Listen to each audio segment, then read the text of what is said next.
Laughing selalu ada kesempatan kedua. Tapi saat kamu terkena kanker payudara, tak akan ada kesempatan kedua. Touch it before it cuts your life. Sadari, setiap 7 hari setelah awal menstruasi. Selamat pagi Bapak Ibu sekalian dan sahabat Laughing dimanapun Anda berada. Hari ini saya Dr. Karina Andini mendapat kehormatan untuk membuka acara Pink Webinar yang diinisiasi oleh Dokuti Klinik bekerjasama dengan Laughing dengan mengangkat tema vaksin COVID-19 amankah bagi penyintas kanker payudara. Dari pihak Laughing hari ini saya ingin memperkenalkan Ibu Samantha Barbara. Izinkan saya untuk membacakan sebentar mengenai CV dari Ibu Samantha. Ibu Samantha Barbara Islan adalah seorang alumni dari Universitas Atmajaya, kemudian mengambil Master Degree of Business Administration dari New Hampshire University, USA. Saat ini sebagai chairman dari Yayasan Daya Darah Indonesia atau lebih dikenal sebagai Laughing, dan memiliki segudang pengalaman lainnya di bidang event organizer, di bidang bisnis, juga merupakan seorang penulis buku, penulis lagu, seseorang yang sangat aktif di berbagai kegiatan sosial dan CSR, dan juga seorang volunteer bagi JAN atau Jakarta Animal Aid Network. Luar biasa ya Ibu Samantha. Dan tidak kalah pentingnya narasumber kita hari ini yang akan kita temui adalah Dr. Eko Adi Pangarsa, seorang dokter spesialis penyakit dalam, konsultan hematologi onkologi medik. Saat ini berpraktek di Rumah Sakit Karyadi, Semarang. Dr. Eko juga merupakan anggota dari berbagai fellowship internasional dan juga seorang pembicara yang aktif bagi komunitas Yayasan Kanker Indonesia. Tanpa berlama-lama lagi, saya mohon izin untuk memanggil para narasumber kita hari ini. Yang pertama tentunya saya ingin mempersilahkan kepada chairman kita dari Laughing, Ibu Samantha Barbara Islan. Saya persilahkan Ibu Samantha untuk memperkenalkan diri, kemudian juga tentunya mengenai Laughing dan kegiatannya. Waktu dan tempat saya persilahkan. Ya, terima kasih Dr. Dini. Senang sekali hari ini kita bisa berkumpul walaupun jarak jauh, tapi teknologi mendekatkan kita. Dan semoga pertemuan hari ini juga membawa banyak berkah buat yang lain. Kami dari Laughing, Yayasan Daya Darah Indonesia, sangat berterima kasih dengan kerjasama yang sudah dijalin dengan Dokuti. Kami sama-sama ingin memberikan yang terbaik untuk masyarakat, khususnya kami kepada pasien kanker payudara.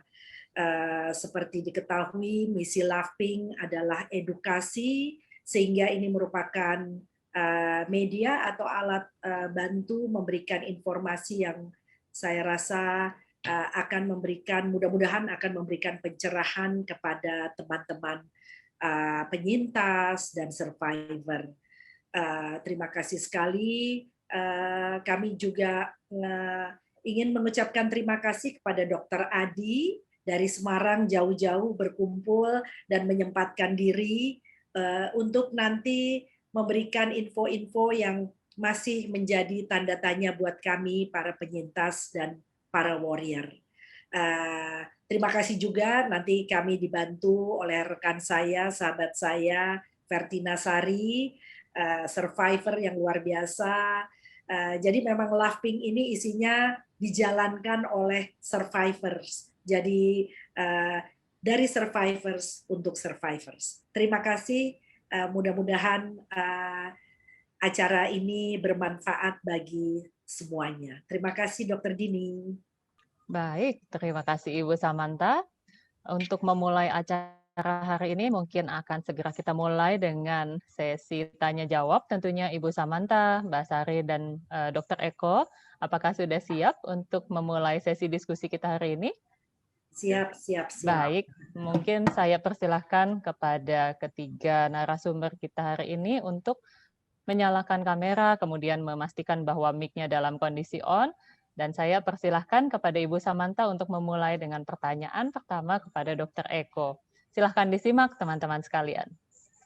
Halo, selamat pagi Dokter Eko, apa kabar? Mbak Sari, apa kabar?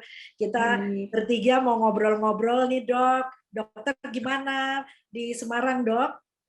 Ya, sehat. Saya di Semarang baik. Saya senang sekali di acara ini. Ya, Semarang banyak angka COVID-nya, tapi aman. Semoga bisa sehat semua kita di sini. Amin, amin Dok. Nah, ini kita senang sekali dipertemukan oleh Dok Kwiti. Nah, sekarang ini kan vaksin lagi digalakkan Dok. Nah, kita nih para survivor terutama di Laughing banyak sekali bingung dan simpang siur, takut ya.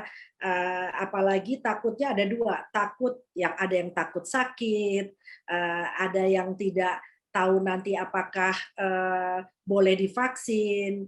Nah, apalagi takutnya karena kami atau teman-teman itu kan komorbid ya. Jadi katanya memang harus lebih waspada dengan virus COVID. Tapi Dok, supaya kita lebih mengerti lagi, boleh nggak sedikit dikasih latar belakang ini sebenarnya si coronavirus tuh siapa dan bagaimana cara penularannya sih Dok? Silakan Dokter Adi. Ya, terima kasih sekali. Ya, jadi memang eh, pertanyaan pada komunitas cancer tentang COVID dan vaksin ini sebuah isu atau sebuah eh, pertanyaan yang sering sekali ditanyakan. Satu, eh, range penderita cancer ini banyak. Gitu. Satu, dia bisa pengobatan aktif. Kedua, bisa pengobatan maintenance. Tiga, dia bisa survivor. Nah, survivor itu artinya sudah tidak ada treatment apa-apa. Tapi maintenance dia masih di dalam bisa terapi kemoterapi oral misalnya, bisa di dalam kemoterapi minum, obat hormonal misalnya, bisa juga dia sedang induksi kemoterapi atau radiasi, nah, banyak sekali range-nya. Jadi memang ini satu isu yang cukup menarik. Gitu. Jadi dan termasuk kelompok rentan betul. Jadi artinya memang kita harus hati-hati memperlakukan kelompok kanker payudara atau kanker yang lain di dalam treatment. Kalau kita bicara coronavirus, begitu, coronavirus ini sebetulnya adalah sebuah virus RNA yang berasal dari genus beta coronavirus. Jadi sebetulnya kalau kita bicara coronavirus, sebetulnya dia satu kelompok besar dengan virus flu misalnya. Jadi sebetulnya masuk coronavirus juga. Tetapi dengan sifat-sifat yang tentunya akan sedikit berbeda. Nah, protein penyusun utamanya itu ada 4 atau jadi protein S, begitu spike protein S, begitu protein M, protein E, dan protein N. Nah, ini protein N ini sudah dalam nucleocapsid-nya si virus.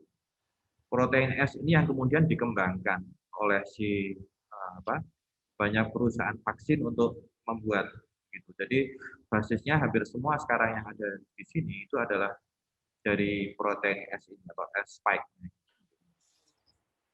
Oke Dok. Iya makanya kalau ini kan lagi dibuat ya dan berbagai macam merek ya Dok yang ada di pasaran dan kadang-kadang ini juga jadi pertanyaan apalagi sekarang ini katanya varian-variannya berbeda. Jadi apakah kalau saat ini katanya yang Delta, Dok, itu apa ya, Dok? Maksudnya ada Beta, Delta, terus nanti bagaimana? Jadi kalau kita vaksin sekarang, apakah ini juga akan melindungi varian-varian tersebut, Dok? Ya, terima kasih. Jadi sebetulnya ada beberapa labeling dari WHO. Ini berdasarkan dari penamanya, berdasarkan dari pelacakan dari turunan genetik dari SARS-CoV-2 itu sendiri. Dan di dalam penelitian kemudian mereka menamakan ada perubahan-perubahannya. Jadi sebenarnya ada banyak. Jadi alfa, beta, gamma, kemudian ada delta begitu, terus kemudian ada lagi yang kappa, lambda dan lain sebagainya. Jadi sebetulnya jenisnya cukup banyak. dan masing-masing mempunyai sifat sebetulnya. Nah, kalau sepanjang karena dikembangkan oleh protein S basisnya begitu, artinya dan protein S ini yang sering mengalami mutasi. Artinya jadi memang pertanyaan kita memang kemudian apakah bisa yang dikembangkan oleh protein S yang sekarang ini kemudian basisnya ini kemudian bisa dipakai untuk virus jenis yang delta dan sebagainya.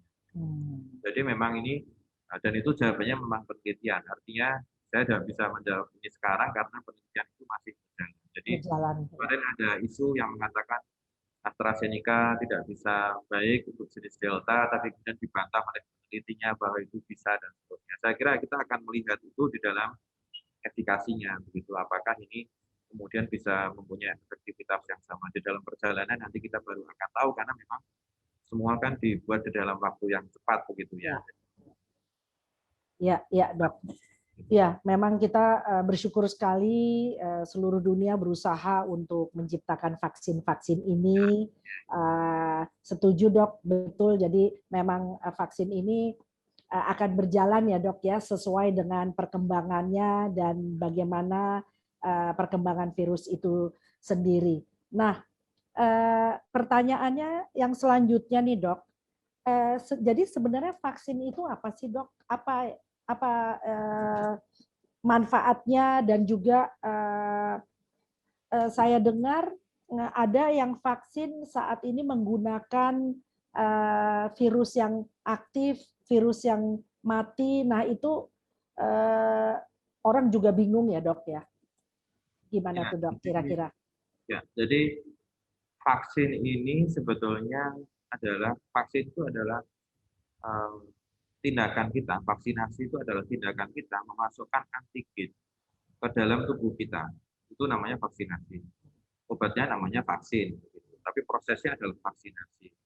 Sementara imunisasi itu adalah proses atau untuk mendapatkan kekebalannya. Artinya apa yang mau kita dapatkan itu adalah imunnya, kekebalannya. Jadi kalau kita bicara masalah vaksin adalah prosesnya memasukkan antigen sampai timbulnya antibodi.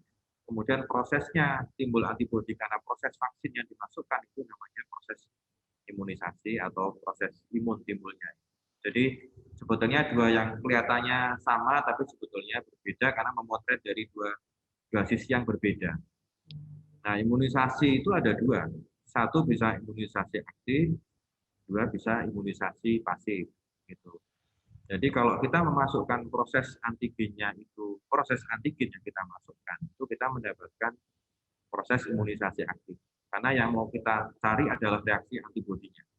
Tetapi kalau kemudian imunisasi pasif, itu yang kita masukkan sudah dalam bentuk antibodi. Jadi, ya itu imunisasi pasif. Gitu. Jadi, kalau selama ini di tempat kita yang vaksin yang untuk COVID-19 ini prosesnya vaksinasi aktif. Artinya yang mau diharapkan adalah proses pengenalan tubuh kita terhadap antigen yang dimasukkan sehingga tubuh kita bisa bereaksi mengeluarkan. Ya, memang jenisnya cukup banyak. Ya. Ada 200 sekarang itu yang mau dikembangkan. Berapa banyak, Dok? 200. Wow. Iya. Banyak sekali dan saya coba mendigest tadi yang disampaikan dokter. Jadi kalau vaksinasi jadi memasukkan antigen ya, Dok ya, ke dalam tubuh kita sehingga diharapkan terbentuknya antibodi ya, Dok ya, di dalam tubuh. Baik, tadi sudah juga terucap tentang imunisasi. Mbak Sari ini Mbak Sari sendiri gimana, Mbak? Sudah divaksin belum, Mbak Sari? Kebetulan saya sudah divaksin nih, Dok.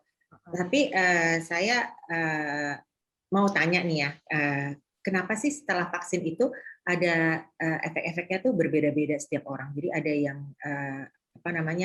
panas, ada yang demam, ada yang mual, ada yang otot itu ngilu-ngilu, atau ada ada yang tidak sama sekali. Nah, apakah itu menjadi indikator efektif atau tidaknya, atau apakah itu ada efek samping atau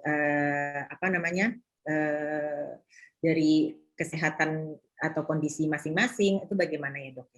Ya, jadi saya pernah ngobrol dengan orang begitu, terus orangnya mengatakan, wah saya habis divaksin meriang-meriang. Wah berarti kamu memang jadi kebal ini begitu. Tapi ada yang bilang saya divaksin, oh nggak ada reaksi apa-apa, wah manfaatnya berarti. Sebetulnya bukan seperti itu. Jadi proses vaksin itu sebetulnya adalah memang yang mau kita lakukan vaksin antigen antibodi. Reaksi antigen antibodi setiap orang berbeda-beda. Sama dengan misalnya reaksi alergi. Reaksi alergi kan sebetulnya reaksi antigen antibodi juga. Nah, hanya berlebihan begitu, sehingga kemudian timbul alergi dan efek samping. Begitu. Tapi sebetulnya itu prinsipnya sama. Artinya bahwa kok bisa sih seseorang tidak alergi terhadap ini, tapi seseorang bisa alergi. Jadi sebetulnya prosesnya adalah proses seperti itu. Dan satu adalah proses reaksi kita bisa berbeda-beda, sifatnya individual, itu jawaban saya pertama. Yang kedua juga bisa karena efek samping alergi misalnya. Efek samping alergi yang macam-macam, alergi itu kan bisa gatal, bisa demam, dan sebagainya.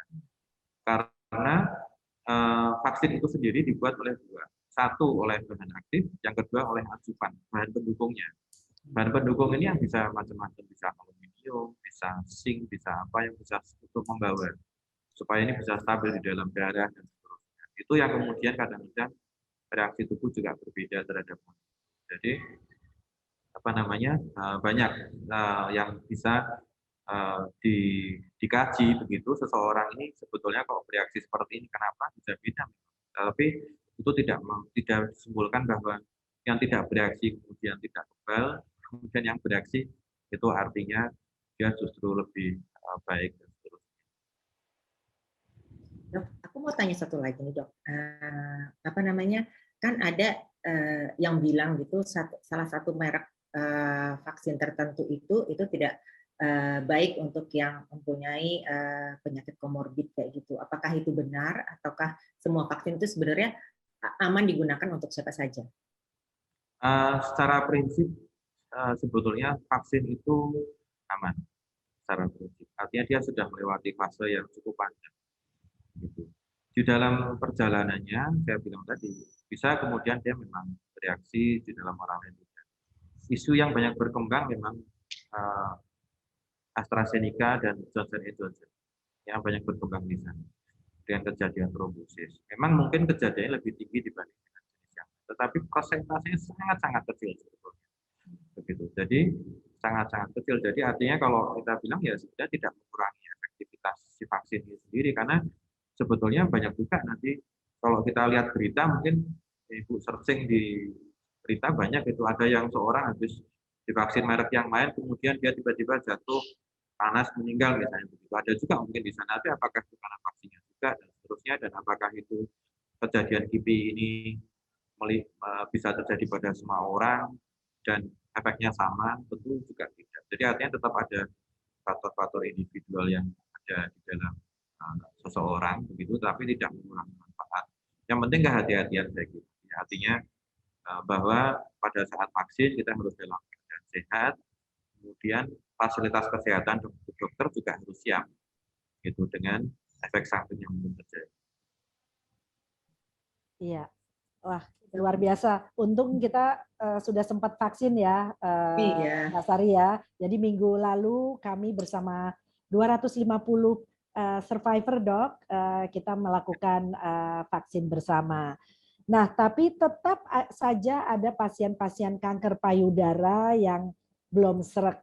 Jadi menurut dokter, apakah pasien kanker payudara ini boleh mendapatkan vaksin? Dan waktu yang tepat itu kapan? Tadi dokter di awal sudah bicara, memang teman-teman pasien ini kan stagesnya ada yang baru terdiagnosa, ada yang masih kemo, radiasi, dan lain-lain. Nah, itu pertanyaan-pertanyaan yang hadir, saya baru masih kemo, apakah boleh vaksin? Saya sudah kemo, kapan yang tepat?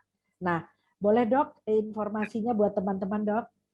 Terima kasih. Jadi kalau kita melihat semua jenis rekomendasi, begitu, semua mengatakan bahwa kelompok cancer adalah kelompok prioritas untuk mendapatkan. Di antara kelompok-kelompok semua itu, kalau kita lihat rankingnya, itu ada dua. Satu leukemia, yang kedua kanker paru-paru, yang ketiga kanker-kanker. Kenapa begitu? Karena dilihat fatalitasnya. Kalau saya berpikir bahwa kalau leukemia itu pasti kan sistem pertahanan tubuh sendiri sangat drop, leukositnya dan sebagainya. Sehingga kalau dia kena, pasti dia akan sangat jelek keadaannya. Paru-paru juga sama. Kenapa begitu? Karena kanker paru-paru organnya sendiri yang terserang adalah paru-paru. Sehingga paru-paru tidak sehat. Sehingga kalau dia sampai kena, otomatis pertahanannya yang sudah kena sakit kanker ini kemudian akan bertambah berat dengan infeksi. Nah, tetapi yang lain itu posisinya sama. Bahwa memang kelompok kanker secara umum adalah kelompok prioritas untuk mendapatkan akses vaksinasi di awal. Nah, pertanyaannya adalah kapan sebetulnya harus divaksin, gitu kan? Jadi tidak ada batasan khusus kecuali begitu pada saat dia sedang menjalani kemoterapi aktif. Pada saat kemoterapi aktif kita harus hati-hati, kita harus melihat keadaan darah. Jadi kalau saya paling gampang, saya lihat leukositnya. Leukositnya dia normal, baik artinya dia sudah mendapatkan vaksinasi. Kalau dia mendapatkan vaksinasi. Tapi kalau dia dalam keadaan tidak normal dan ya, biasanya kita pakai pedoman lagi namanya limfosit, absolute lymphocyte count itu lebih dari 1 kali 10 pangkat 3 mikroliter itu artinya bisa dilakukan. Jadi dokter nanti kemudian akan melihat. Nah kemudian kalau kita melihat fase kapan yang paling aman, biasanya kita pepetkan dengan jadwal kemoterapi berikutnya. Jadi biasanya kalau kita kemoterapi 3 mingguan, breast cancer misalnya, regimennya siklodoxorubicin misalnya, dia biasanya akan neutropenia 5-7 hari di depan. Maksimal dia akan 10 hari. Dia masih ada waktu kurang lebih sekitar 20 hari. Nah, biasanya kan 20 hari. Jadi artinya ya 20 hari ya 15 harian. Nah, 10-15 hari ini yang kemudian kita gunakan untuk vaksinasi. Karena dia artinya dia masih cukup waktu sebelum menjalani kemoterapi berikutnya, tapi dia sudah cukup jauh dari akibat neutropenia dan lain dari kemoterapi. Kalau yang lain-lain, hormonal, kemudian apalagi dia survivor, bebas tidak ada batasan. Oke, wow. Jadi ini sangat luar biasa ya Mbak Sari ya. Kita baru tahu bahwa tentunya dengan kerjasama yang ketat, monitoring dari dokter masing-masing, pasien yang sedang kemo masih mempunyai kesempatan divaksin dengan catatan leukosit dan sudah melalui rekomendasi dan monitoring dokter. Waktu bisa diatur karena memang kemo ini kan biasanya kami para pasien kanker payudara 3 mingguan. Jadi di situ ternyata masih ada jendela waktu yang bisa dimanfaatkan untuk vaksin. Wah, jadi bagus sekali tuh informasi untuk teman-teman yang kemo. Nah dok, jadi tadi juga udah disampaikan kalau yang masih minum hormonal, kayak Sari ya, Sari ya? Iya, saya masih terapi hormon dok. Nah, jadi itu Sari juga ya memang sudah melakukan, jadi aman bisa dilakukan. Wah, ini senang banget informasinya, bagus sekali. Satu pertanyaan, kalau yang radiasi gimana dok? Radiasi sama, jadi artinya dia radiasi biasanya kita harus melihat leukosit ada. Secara itu tidak ada. Kan kalau radiasi setiap hari ya. Ya. Jadi ini jadi kalau diambil intinya berarti imun sistem kita sama kondisi kita ready ya, mesti ready ya dok ya. Jadi diukur semuanya. Jadi teman-teman pasien tentunya harus mengambil lab dan menguji beberapa elemen dalam darah sebelum dikonfirmasi boleh vaksin. Nah, silakan. Sorry. Silakan. Saya ada pertanyaan nih dok, kalau misalnya seperti yang tadi Mbak Samantha sampaikan, kalau misalnya sebelum melakukan vaksinasi lebih baik dilakukan beberapa pemeriksaan. Nah, kan yang sering kami dengar itu adalah kalau sebelum vaksin harus cek di dimer kayak gitu-gitu. Nah, itu apakah seberapa perlunya, apakah harus atau tergantung kondisi untuk pengecekan di dimer, dan apa-apa saja sih yang seandainya perlu dicek itu, apa-apa saja yang perlu dicek dari kami sebelum melakukan vaksinasi. Oke. Terima kasih. Pertanyaannya baik, saya suka pertanyaannya. Jadi sebetulnya begini, kita harus tahu dulu D-dimer itu apa. Jadi D-dimer itu sebetulnya adalah produk darah, dianggap sebagai produk darah yang dia adalah hasil dari pemecahan pembekuan. Dianggap seperti itu sebetulnya. Tetapi D-dimer itu sangat meningkat dengan banyak hal. Satu, usia. Kedua, dia kanker atau tidak. Dia ada pembekuan darah atau tidak. Dan ada infeksi atau tidak. Banyak. Jadi kalau kita misalnya kita dalam keadaan misalnya kakinya bengkak, tapi karena terbentur dan cukup besar radangnya, kita periksa D-dimer akan tinggi. Seseorang normal itu D-dimer di bawah 500. Tetapi dia di atas umur 50 tahun, itu dia akan meningkat juga. Dan itu normal. Orangnya geriatri, jalan-jalan, usia 70, kita periksa D-dimer 700, itu normal juga. Gitu. Jadi artinya tidak bermakna sesuatu D-dimer itu untuk menentukan dia boleh vaksin atau tidak. Gitu. Jadi kita harus melihat laboratorium itu di dalam banyak sisi. Gitu. Itu yang mau saya sampaikan. Kalau kemudian apa yang harus diperiksa, kalau kami akan melihat kalau pasien ini kemoterapi, pasti dia atau breast cancer kita akan melihat dia fasenya fase apa, itu yang paling. Kemudian yang kedua, pengobatan apa yang diberikan. Karena obat tertentu kita bisa meramalkan ini dia turun dalam waktu beberapa hari sebetulnya karena ada skornya itu. Jadi obat A ini resiko neutropeninya itu lebih 20%. Ini obat ini resiko neutropeninya 10 sampai 20, yang ini kurang dari 10%. Jadi kalau saya kasih obat misalnya jenisnya gemcitabin, misalnya contoh lah breast cancer gemcitabin, saya akan tahu bahwa dia tidak akan neutropenia karena kurang dari 10%. Jadi saya bisa kira-kira, dok, saya bisa masuk kemoterapi kapan? Saya akan jawab bahwa kamu 1 minggu atau 5 hari setelah kemoterapi bisa melakukan vaksin. Tapi kalau kita memberikan obat taksan misalnya, siklodoxo yang kita tahu bahwa neutropenia besar, kita harus hati-hati. Oh, berarti harus hati-hati. Kalau dia hormonal, gitu, kita harus hati-hati apakah dia risiko trombosis atau tidak. Nah, misalnya contoh kita pemberian obat yang SERM. Ya, tadi bilang jadi obat yang disebutkan tadi misalnya ya SERM itu selain yang aromatase inhibitor ya, itu aromatase inhibitor mempunyai efek di dalam trombosis arteri. Nah, sementara yang sisi yang lain ini trombosis vena. Kita harus hati-hati kalau menggunakan jenis AstraZeneca. Misalnya begitu. Tetapi sampai sekarang tidak ada bukti ilmiah yang mengatakan bahwa kalau AstraZeneca itu pasti akan menyebabkan trombosis.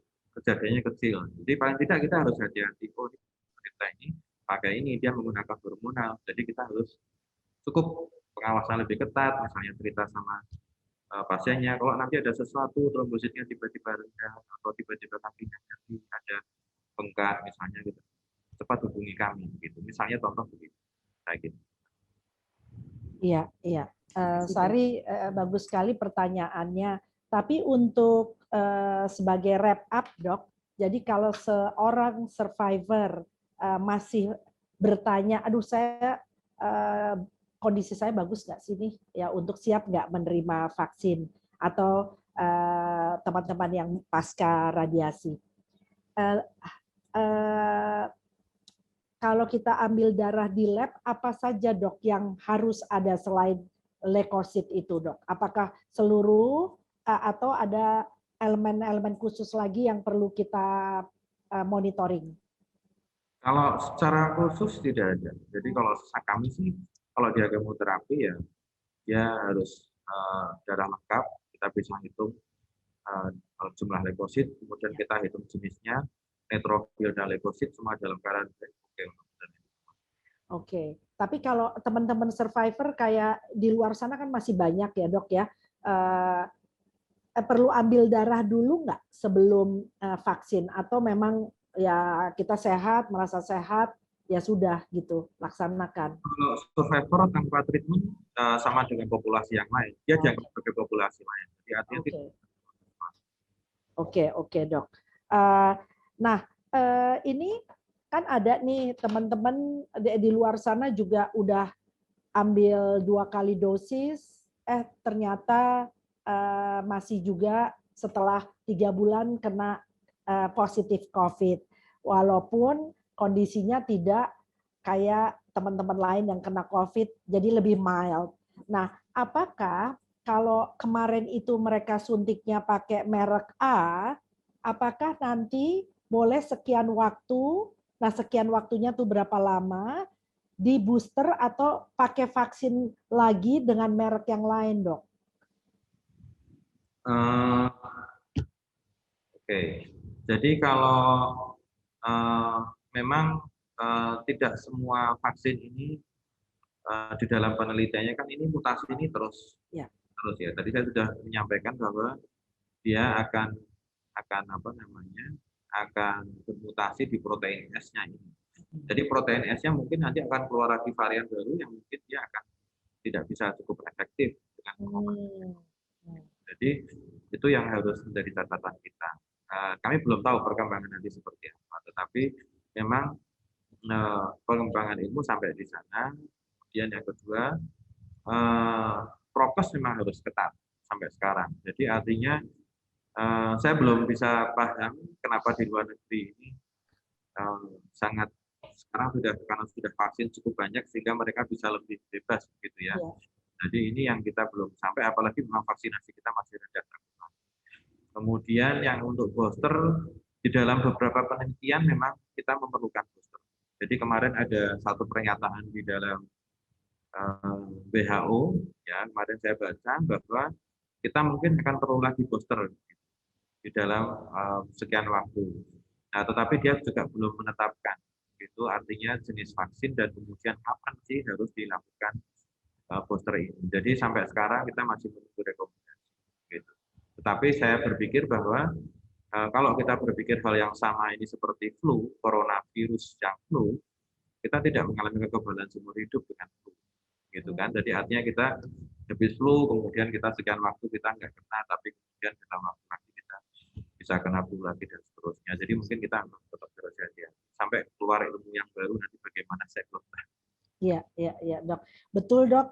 Saya sendiri pribadi kena 2 kali, Dok. Jadi memang butuh waktu pengenalan juga dengan masing-masing tubuh orang ya. Jadi kita nggak bisa nyalain vaksinnya ya, Dok ya. Bahwa kekebalan, karena saya juga pengen di sini dokter bisa memberikan pemahaman. Banyak yang menyalahkan, saya udah vaksin kena juga, ngapain vaksin, ya kan? Jadi kalau dari kacamata dokter sendiri gimana, Dok? Biar teman-teman paham lebih baik gitu. Ya, terima kasih. Jadi atau efektivitas vaksin tidak 100%. Gitu.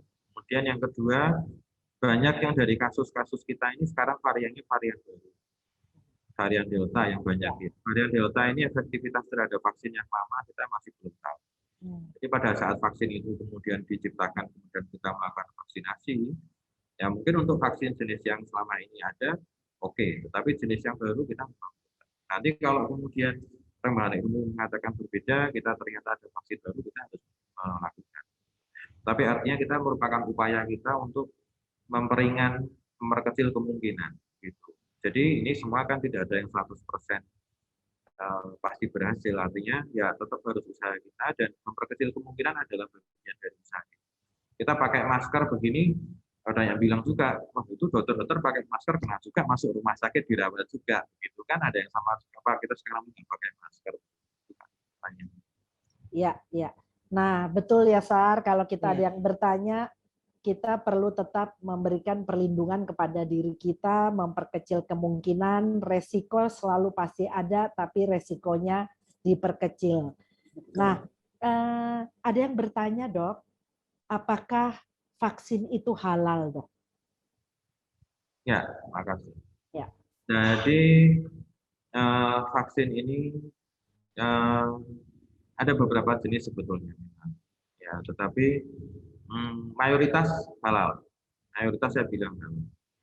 Dan kemudian ada satu statement dari MUI khusus untuk yang AstraZeneca. Jadi AstraZeneca ada 2 poin. Yang pertama dia sebetulnya halal. Karena ada proses penggunaan prosesnya ada babi. di dalam proses laboratorium. Tapi di dalam poin di bawahnya, MUI mengatakan bahwa ini adalah mubah.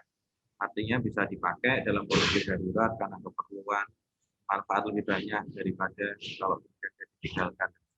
Jadi artinya semua bisa dipakai, semua jenis vaksin. Oke, baik Dok. Senang banget nih pencerahannya. Mungkin dari Mbak Sari masih ada lain tidak, Mbak? Saya mau ada pertanyaan juga nih, kan soalnya kan banyak juga ya info-info yang dari media sosial itu. Benar nggak sih dok? Salah satu infonya itu adalah jika setelah vaksin itu dalam kurun waktu tertentu, misalnya untuk vaksin yang 3 mingguan itu setengahnya itu 1,5 minggunya itu justru antibodi kita sedang drop-dropnya. Demikian juga untuk vaksin yang 3 bulan jaraknya itu berarti 1,5 bulan itu antibodi kita sedang drop dan baru setelah 1,5 bulan berikutnya baru naik kayak gitu. Itu bagaimana ya dok ya? Nah, kalau kita melihat grafiknya enggak begitu. Ya, jadi tidak bisa dibuktikan secara ilmiah ketakutannya. Jadi artinya memang kekebalan itu akan bertahap, akan naik.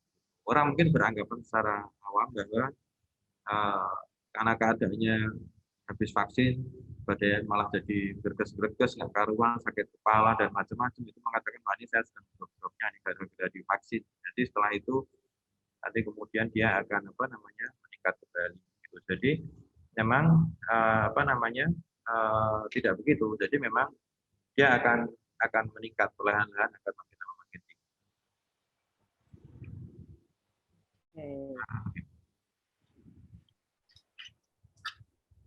Oke. Dok, kalau perkembangan sendiri, apakah dokter mendengar atau ada informasi-informasi dari Kementerian Kesehatan RI untuk peraturan-peraturan yang terbaru bagi kelompok komorbid, khususnya para pasien kanker? Kadang-kadang nih aturan suka berbeda, jadi mungkin apakah ada update terbaru, dok?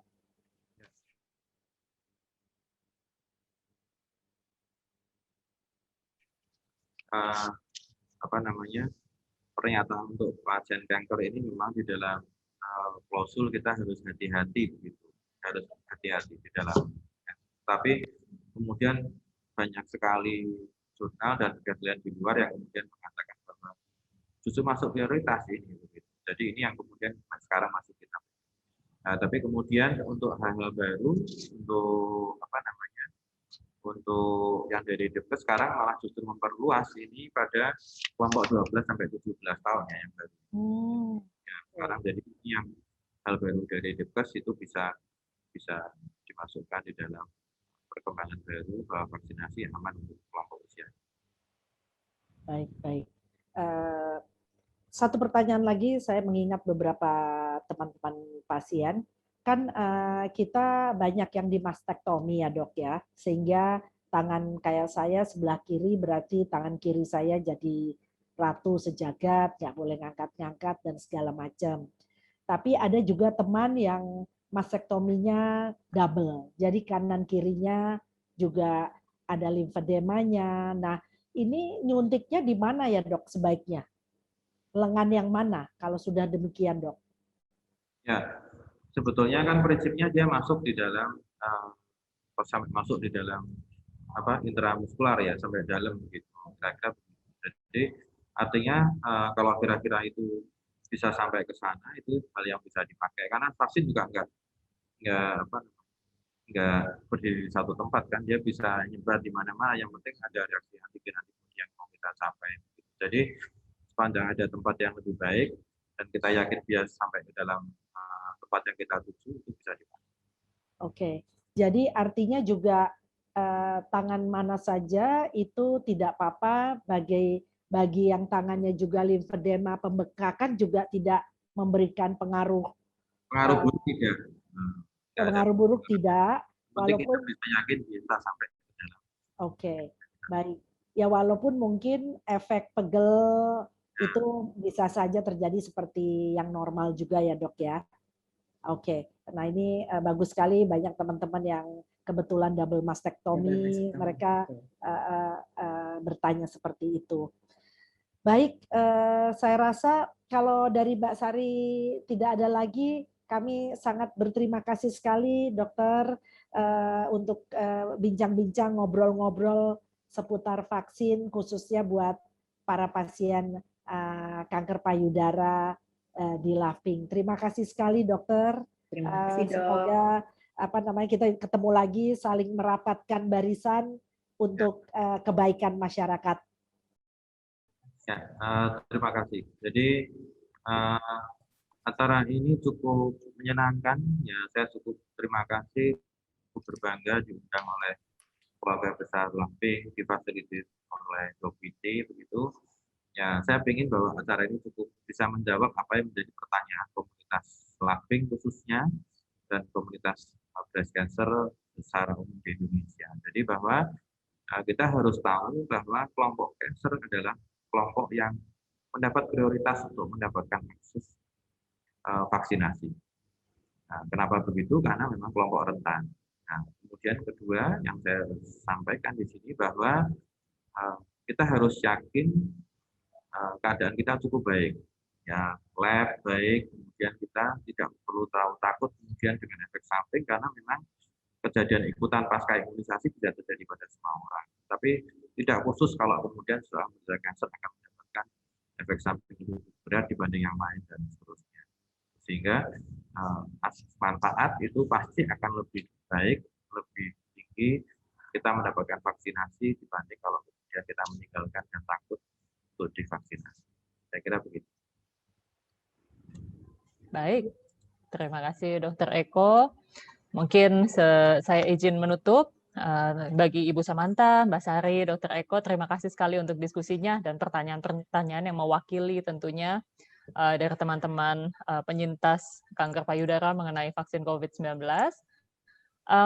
Tentunya kami tidak ingin kegiatan edukasi ini berhenti sampai di sini. Saya mohon izin nantikan kegiatan Pink webinar lainnya. Terima kasih. Terima kasih.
Me, I know I will be strong for